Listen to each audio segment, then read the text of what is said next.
संप्रदाय का अर्थ होता है सम्यक प्रकार से, तुम्हारे पूर्वजों ने जो तुमको प्रदान किया है उसको संप्रदाय कहते हैं।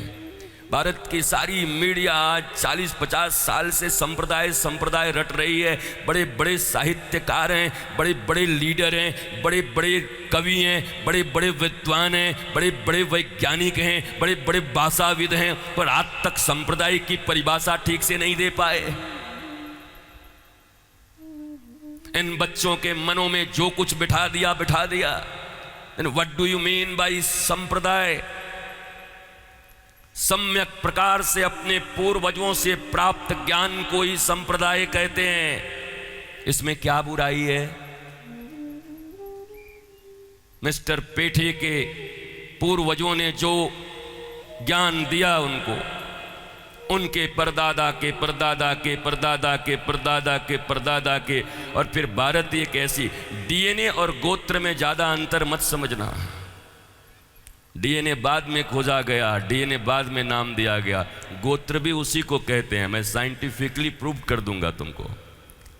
पर भारत की विद्या की तरफ किसी का, और भारत की विद्या अगर विकसित हो गई तो सबको मालूम है कि केवल हथियार बना करके भारत के ऊपर में कभी भी अपनी प्रभुता कायम नहीं की जा सकती, क्योंकि भारत में इतने विद्वान, इतने वैज्ञानिक, इतने निष्णात लोग हैं। मैं तो कहता हूं कि अगर कल्पनाशीलता की बात है तो जरा बताओ कि आज की दुनिया में जिस पुष्पक विमान की बात चलती है, अभी भी अमेरिका उसको बनाने में सफल नहीं हो पाया है। और मैं जानता हूं कि अभी तुम नहीं मानोगे, लेकिन आज के कुछ साल पहले जब गॉड पार्टिकल्स नाम दिया गया, विज्ञान धीरे धीरे आ रहा है। विज्ञान बुरा नहीं है, विज्ञान हमारे विरुद्ध नहीं है, पर जितना ढूंढ पा रहा है धीरे धीरे वो ढूंढ रहा है। इसलिए विज्ञान और ज्ञान में, विज्ञान और हमारे धर्म में, विज्ञान एंड स्पिरिचुअलिज्म में, साइंस एंड स्पिरिचुअलिज्म में कोई विभेद नहीं है। ये जानबूझ करके भारतीयों के भीतर में जहर डाला गया ताकि तुम अपनी संस्कृति से दूर हो जाओ। इन श्रीमद् भागवत ग्रंथ में, जिसमें इकोनॉमिक्स से लेकर के ज्योग्राफी, ज्योग्राफी से लेकर के बायो, बायो से लेकर के महाराज फिजिक्स तक है, इसमें ये सब तुम पढ़ न पाओ और कहीं विश्व के मानस पटल पर तुम ये न कह सको कि दुनिया में जो कुछ पैदा हुआ है वो भारत के सनातन संस्कृति के ऋषियों के किताबों और ग्रंथों से पैदा हुआ है। वो तुम्हारी सुपरियॉरिटी को स्वीकार नहीं करना चाहते। दैट्स वाई उन्होंने ऐसी शिक्षा व्यवस्था तुम्हें दी है कि जीवन भर उनकी गुलामी करते रहो तुम, पर तुम भी मानने को तैयार नहीं हो। लंदन रिटर्न हो आवे तो तुम बड़े खुश हो जाते हो, लंदन रिटर्न हो आया, अमेरिका रिटर्न हो आया।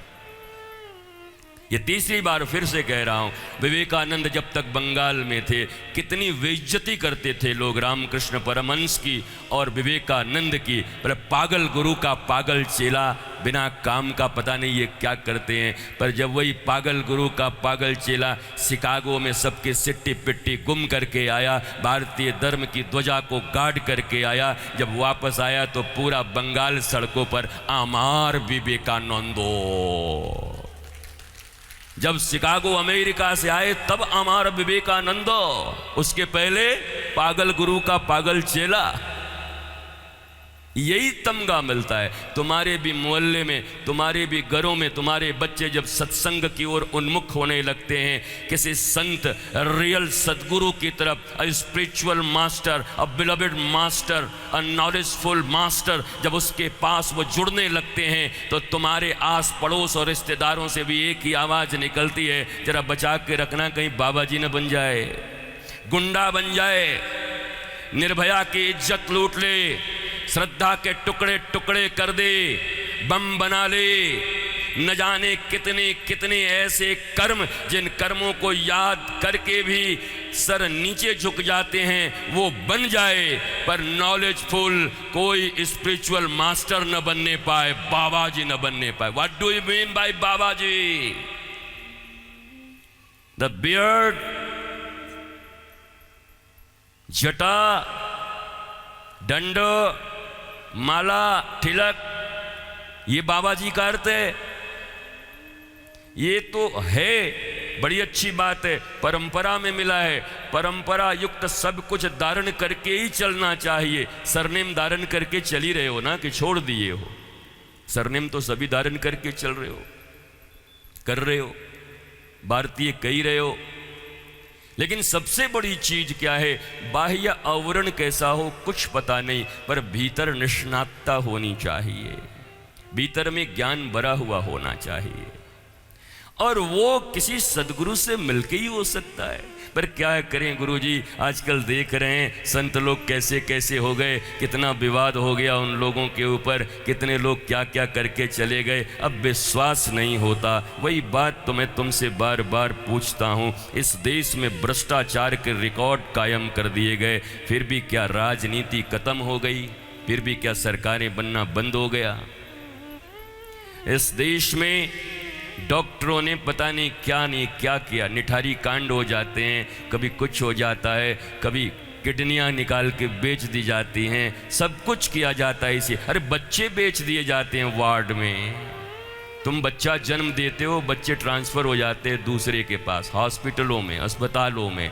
पर क्या अस्पतालें बंद हो गई? अब तुम अस्पताल नहीं जाते? टीचर पता नहीं क्या क्या कर लेते, इंजीनियर पता नहीं क्या क्या कर लेता, बाकी लोग पता नहीं क्या क्या कर लेते। तो सबके ऊपर ये सब होने के बाद भी समाज का अपवाद कभी समाज का नियम नहीं बन सकता। वैसे ही इस व्यासपीठ पर हो या इस वस्त्र में हो, इस दुनिया में ऐसी घटनाएं होती रहती हैं, चलती रहती हैं। पर दिन रात अगर वही गॉसिप करोगे, वही चर्चा करोगे, तो कोई सचमुच का ज्ञानी महापुरुष भी जो तुम्हें ज्ञान देने आया होगा, तुम्हारे बच्चे भी उनको नफरत की निगाह से देखेंगे। कोई भगवा पहन लेगा, बोला आ गया बाबा जी, देखो पैसा कमाने के लिए, देखो ये भी बाबा जी बन करके आ गया। इतनी नफरत अपनी संस्कृति के लिए, अपने पूर्वजों के लिए, जिन लोगों ने तुम्हारे संस्कृति को अभी तक बचा के रखा है, तुम्हारे शास्त्रों को पढ़ करके रखा है। तुमको तो फुर्सत ही नहीं मैकोले की किताब पढ़ने से, तुम्हारे अपने सनातन संस्कृति की विद्या को, संस्कृत को, एक एक ऋषियों की किताबों को जो दिन रात मेहनत करके पढ़ते हैं, उनके विषय में तुम्हारी धारणा क्या है? जिनके द्वारा भारत सबसे सुप्रीम हो सकता है, उनके विषय में तुम्हारी धारणा क्या है? बताओ। दो कौड़ी की धारणा है तुम्हारी। अच्छा ये कथाकार है, ओ अच्छा ये बाबा जी है, अच्छा अच्छा अच्छा साधु है, हाँ चल क्या बाबा, चल निकल इधर से। ये भारत है तुम्हारा।